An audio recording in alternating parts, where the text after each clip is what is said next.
Hi, I'm Dr. Mel from justmillet.com, and today we're going to be making sourdough English muffins. We're going to use all fresh milled flour, and so I milled 400 grams of spelt. The spelt sourdough English muffins are by far my favorite. We're going to create a udane by mixing our flour and our boiling water together. And we're going to do this right in our mixing bowl, so we don't have to waste extra dishes. And it's gonna look like porridge or an oatmeal. We're gonna add the remainder of our water as cold water. Cold water is gonna cool down our hot udane mixture so we don't have to wait. And bonus points, the hot udane mixture warms up the water so it's ready to go.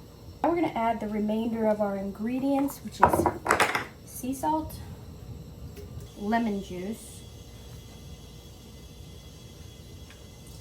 This sourdough starter is very hungry. You can see the dark on top. Will still give us good English muffins. It might just take a little longer for it to work.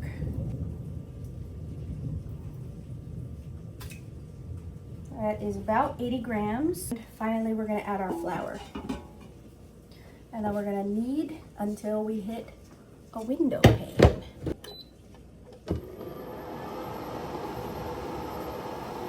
In my mixer, which is the Zacme 7-quart, it takes about 6 minutes on speed 6, which is the top dough hook speed.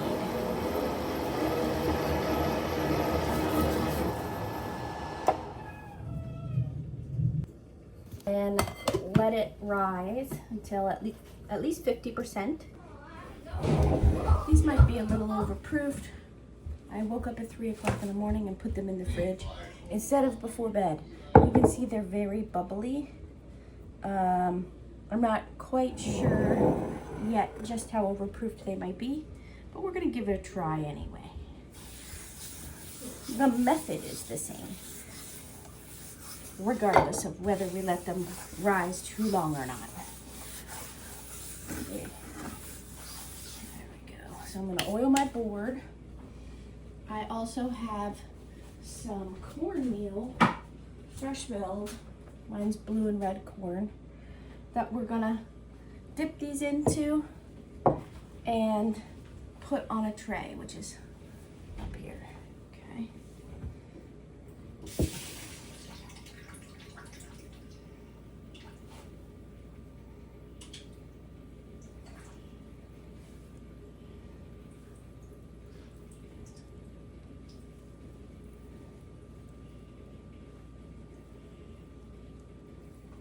That's not too bad. Okay.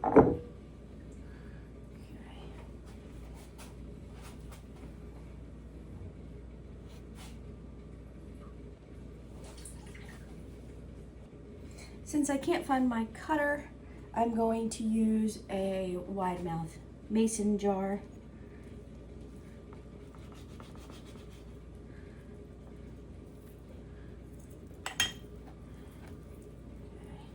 Oh yeah, this is probably a little overdone here.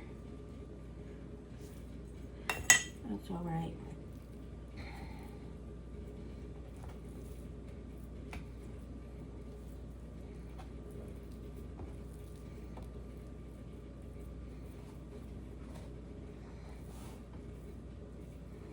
And we're gonna toss it both sides onto the cornmeal and put it on the tray.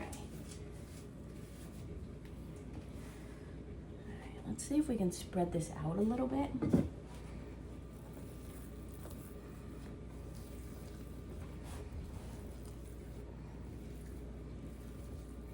This is pretty sticky. It's definitely over fermented, but it isn't so fermented that it's falling apart yet, so there's hope.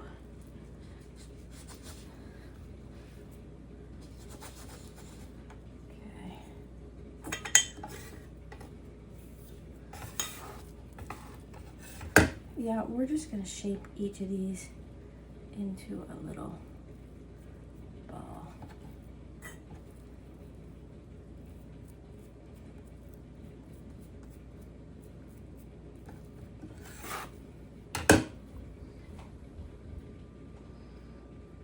don't like it at all. This is way too sticky. That is not good. All right. This is the process. And we would bake these at 475 on each side. And we can. I'm gonna put those in the fridge. I'll do a couple more just for kicks. But the rest of this over fermented dough is going to become waffles. Sourdough waffles. Yeah, this is not how it should be.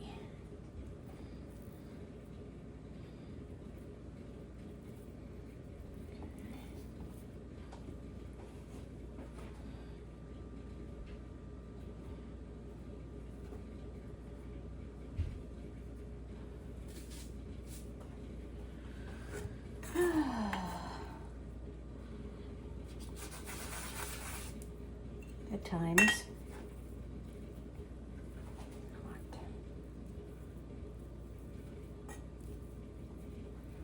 Now the overnight fridge rise would have been just fine had I not let it sit out on the counter for, what, 8, 9, 10, 11, 12, 1, 2, 3, like 8 or 9 hours. You can't do that. It was ready before I put it into the fridge. That's too long at room temperature. But we're gonna do it anyway. Okay. I'll do one without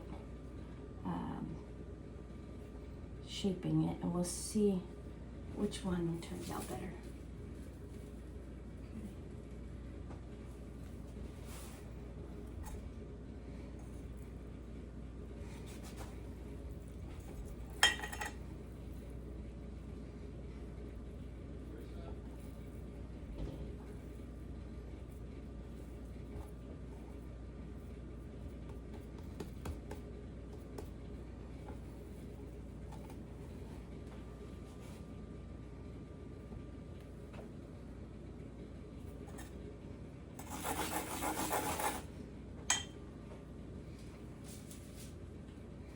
We'll do 6. We're gonna save the rest to make waffles.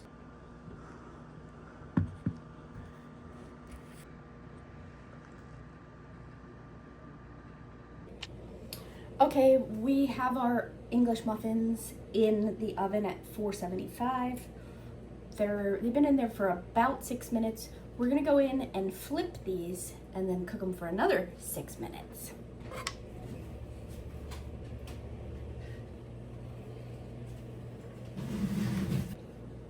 Okay, we flipped our English muffins.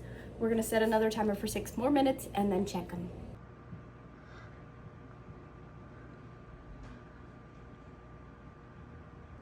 Borrow for the week because I forgot mine. Or just a block. Okay, 6 more minutes is up. We're gonna go into the oven with our instant read thermometer and check the temperature of our English muffins.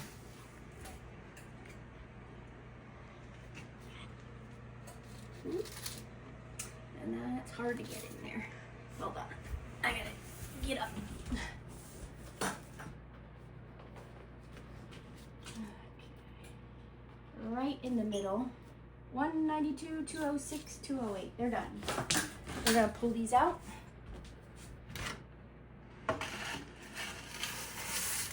Oh.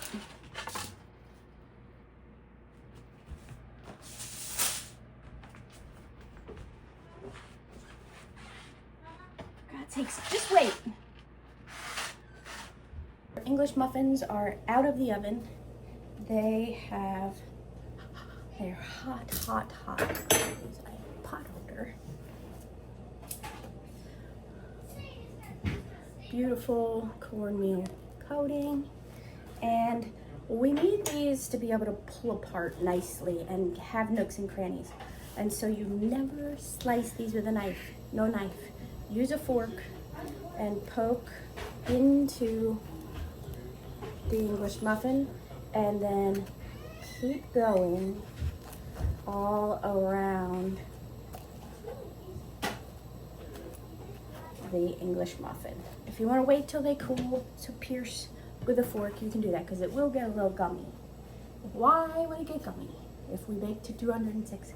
Because The English muffins have not cooled yet, and the crumb has not solidified until it cools. So you could poke if you wanted, just in a couple places.